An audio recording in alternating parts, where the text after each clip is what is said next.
Welcome to the Kane and Reloaded show. This is your boy 305 Kane. And it's your boy DJ Reloaded.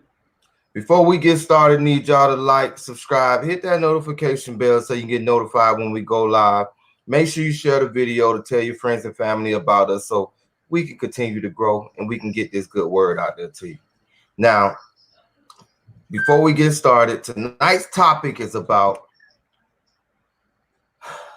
sad story. Cops who no, that's the wrong one. Hold on. The story just switched up on me. I'm sorry, y'all. Okay, Walmart shooting in California. Bat-wielding man killed by police. Police shooting at a crowded Walmart in San Leandro, California, fatally wounding a man brandishing a baseball bat. Graphic cell phone video of the officer involved shooting, which circulate widely online, shows responding officers tase suspect Stephen Taylor, 33 years of age. He then refused to drop the bat and was shot, leaving a trail of blood on the floor as he stumbled away. Despite life-saving measures, Taylor died from his injuries at the scene. The use of deadly force is under investigation. DJ Reloaded, how you feel about that? I think that it's two parts to the story, right? And let me address Taylor first, right? You know, from what reports I have read, he was going through a mental breakdown on Saturday. And this is reported from his family, right? So he was going through a mental crisis on Saturday afternoon, and that he previously suffered from paranoia, schizophrenia, and bipolar depression. So he was going through a lot, mental issues, and mental health has been something that we have spoke about in the past. You know, if you got problems, definitely reach out. You got friends, reach out to people who you know that can reel you back in, or make you or give you a different perspective of looking at things. Right.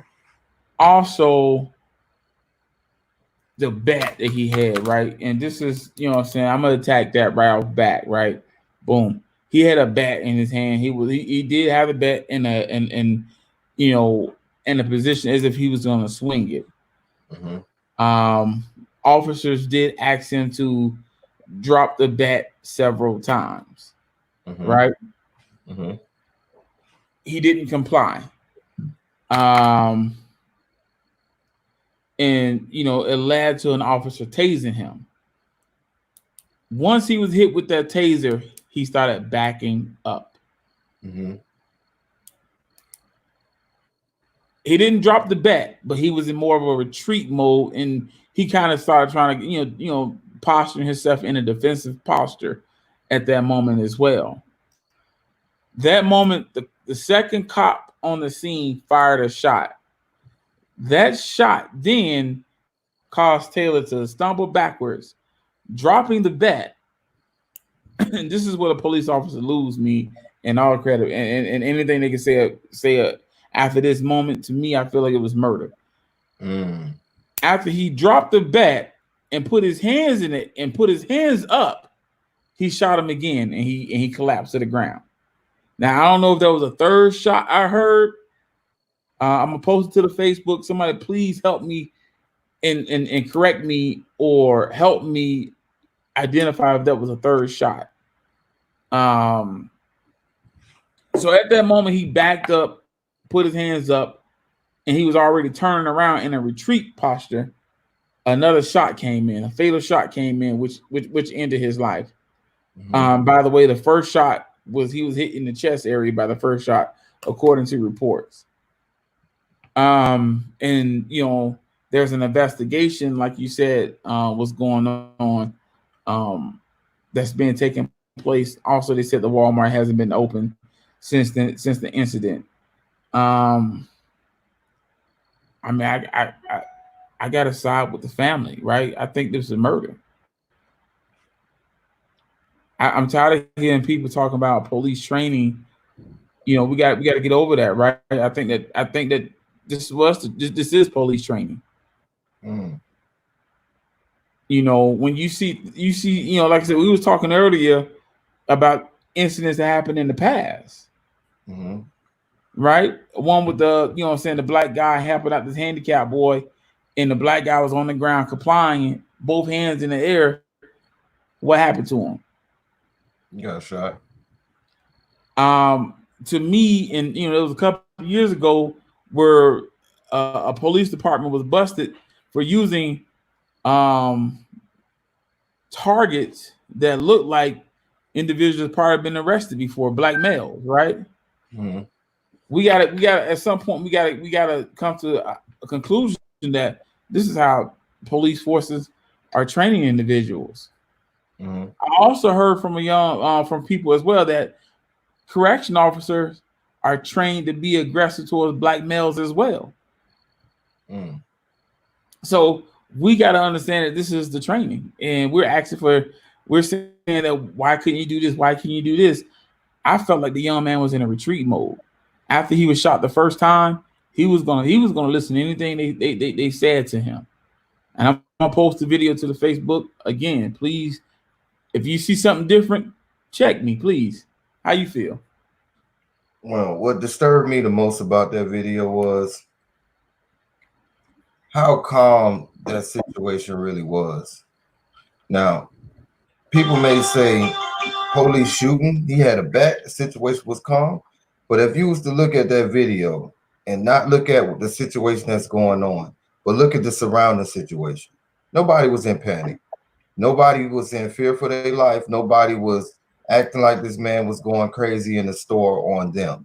No other civilian, pedestrians, whatever you want to call them, nobody else around was in any panic. Okay. All the way up until he got shot, nobody was in panic. Even after he got shot, people were still not in panic. They was more so wanting to record the situation than to be in panic. Well, they Now, were actually pleading for him to just drop the bat, and which he did eventually.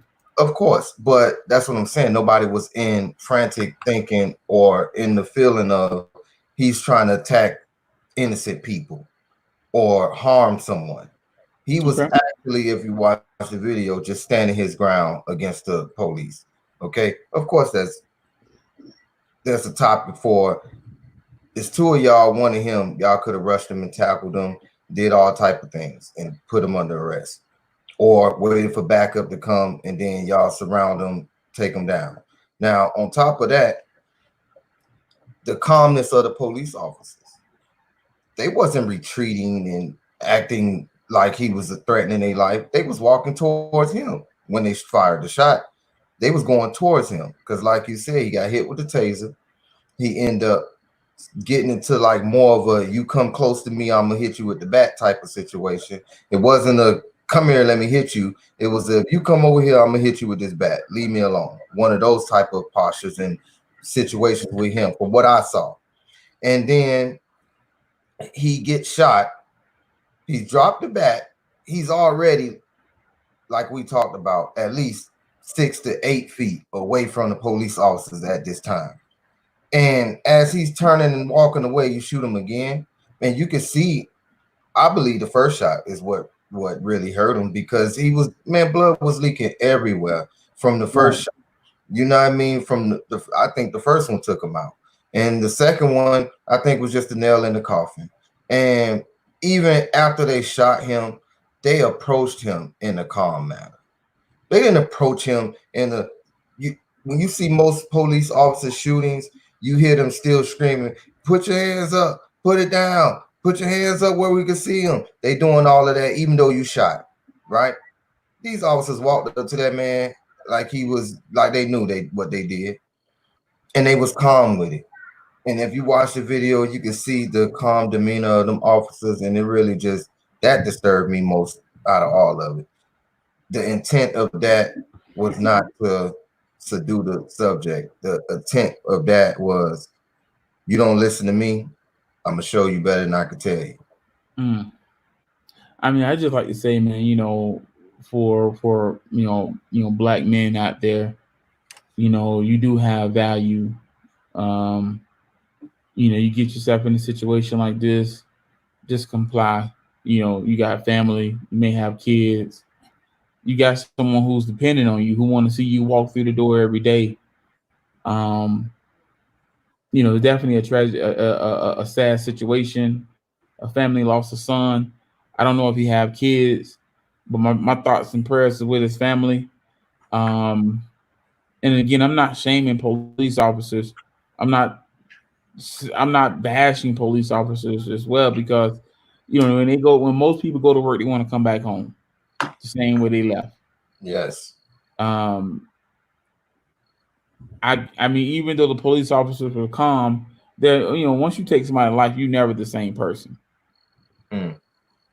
So I just like to say, what I'm saying to black men, black women, white men, white women, etc. You know, um, you get yourself in a situation like this, and just know that you got family, friends, kids, loved ones that want to see you come back home. Comply, listen, so you can live your best days. 33 years old, still young, still had a lot of life to live, cut short. And that's the biggest tragedy out of this whole story. And I and again, my thoughts and prayers with the family. Yeah, and it's sad to say that that was a case of a person that had mental disorders, and none of those mental disorders was taken account and into consideration before any of these events happened. Like that's what I say about it wasn't nobody in the fear of their life. So why backup couldn't come? Why they couldn't bring somebody, call the family, see what's really going on with this man instead of treating him like he's off the back, dangerous and you know, trying to harm everybody and everything, a monster basically. Because with you telling me the man had depression, schizophrenia, and bipolarness, um, those are mental disorders. Those would make you flip out and have episodes, and it's seen all over the world. And Right. you just see like ties back into what you started the conversation with, saying that we see what a training is. You're trained to take those guys seriously, but you can be more cautious with other people, and that's sad to see. I mean, you're absolutely right, and like I said again, man, it just my biggest concern is if it's mental issues. Mental health is in the black community is a big deal, and I don't think that we talk about it enough, or we feel like we're gonna be shamed if we mention those things in our communities, but we're not perfect. Black men, we're not perfect. Hell, we all go through things every day. Reach out, get help. And if you have if your family and your friends can't reach you, seek professional help. Um, but I like to see more done with backgrounds, the polygraph test that police take. I was telling you before that I was going through the process, and they ask you a couple questions, but they never ask you about anything ethical, anything like that. Mm. They definitely ask you if you smoke weed before. Mhm. Have you been arrested before? Um, and like I said again, I'm not labeling everybody, but we're not gonna have like racial bias don't exist in America anymore. Mm. I think at this day and age, we did a video yesterday about the TikTok kids. Um, Racism needs to be taken serious. There needs to be more stricter laws against it. And again, I'm not calling the police racist, but I have seen videos where, like we was talking, like the white guy who was chasing the police officers naked. They ran from him. Mhm. So we all want to be handled and treated with care. Um, for me again, black men reach out, get help. It's okay. You know, um, like I said again, my phone is always on for my friends to call me, to talk, to vent. Even if they just call me and say, "Man, I just need you to shut up and just listen." All right, Mm, what's going on, bro? facts. Because I'd rather give you my time rather than have someone take your life. Hmm. That's a fact. And in other news, let's talk about the situation that happened off in Birmingham, Alabama. Again, mental issues, right? Mental issues, right? Young man, he's driving through Alabama and he's looking to see, I forgot what part of Alabama he was driving through, but he wanted to see if they was real out there. He wanted to see if they was about that life. Mm. Did he get what he was asking for?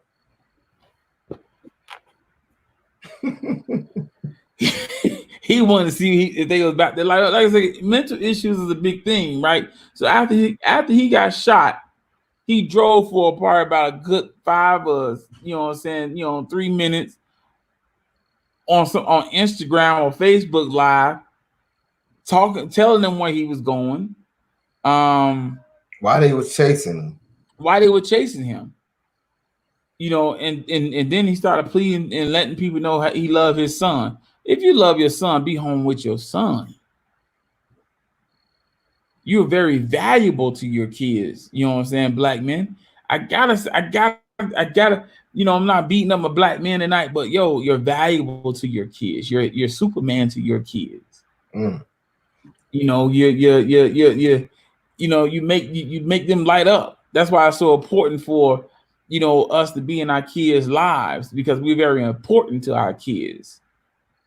Facts. Seeing daddy come home and walk through that door, hey, that's Christmas every day for your children.